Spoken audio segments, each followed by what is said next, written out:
Bonjour. Donc Mathieu Pradel du bureau d'études Tribu.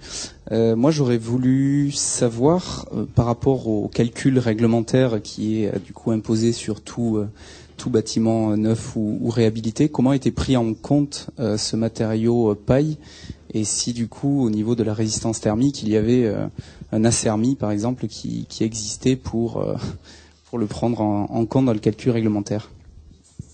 Donc il y a un décret d'application qui vient confirmer le lambda de la paille, qui est une annexe à la RT 2012.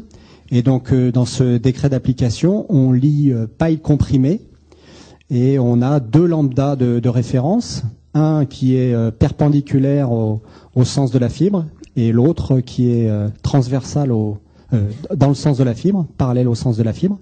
Et donc on a deux lambdas, un qui est de 0,052 perpendiculairement à la fibre, et le deuxième lambda est 0,08. Voilà. Donc on met en annexe dans l'étude thermique le décret d'application, la copie du décret d'application. Ces deux lambdas sont issus à la fois de recherches et de mesures qui ont été faites dans certains pays européens, mais ces lambdas ont été majorés d'au moins 10 à 15% par le CSTB. Donc ils reflètent pas complètement la performance réelle de la botte de paille. Pour vous donner des indications de performance, il vaut mieux aller voir finalement les résultats de consommation des bâtiments qui ont déjà été construits. Et le recul qu'on a par rapport à ces bâtiments, c'est que en général, les consommations sont inférieures à ce qui était estimé dans l'étude thermique. Donc voilà, ces lambdas, ils demandent à être confirmés, à être corrigés par des études en situation réelle, ce que les laboratoires savent pas faire actuellement, puisqu'ils savent évaluer principalement des isolants sur des épaisseurs de 10 cm et pas sur l'épaisseur d'une botte de paille. Oui, bonjour, Sébastien Béguineau, entreprise Lanzetti. J'aurais juste une petite question.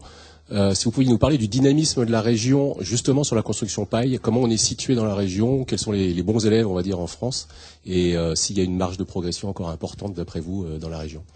Dans la région Rhône-Alpes, évidemment qu'il y a une marge de progression exceptionnelle. Hein.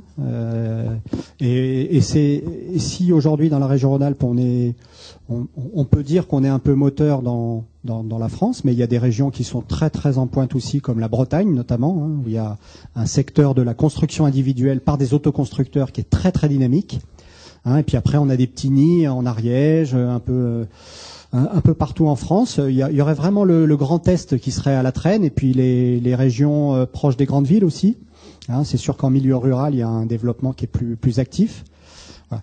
Et en Rhône-Alpes, c'est évidemment parce que la région est moteur, nous a soutenus par des subventions hein, et des encouragements que ça se développe. En tout cas, qu'il y ait cette visibilité. Hein.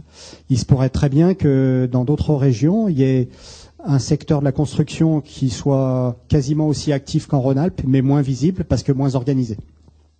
Merci. Juste une petite question technique. Tout à l'heure, vous disiez que vous n'utilisiez pas la paille en planche intermédiaire. Juste pourquoi ?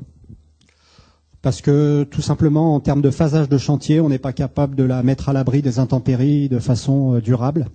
Il y aurait qu'une technique constructive qui permettrait d'utiliser la paille en plancher intermédiaire, c'est si on fabriquait le toit d'abord. Donc dans des systèmes de type poteau-poutre, où finalement on fabrique les planchers intermédiaires après et on les glisse dessous, ça pourrait être jouable. Mais sinon, dans une phase de chantier classique où on commence par le bas, c'est pas gérable. Également aussi en plancher bas, pour tout ce qui est inondation, une machine à laver, machin, tout ça. On sait que c'est jamais parfait au niveau de l'étanchéité, et du coup, on n'a pas pris de risque de ce côté-là.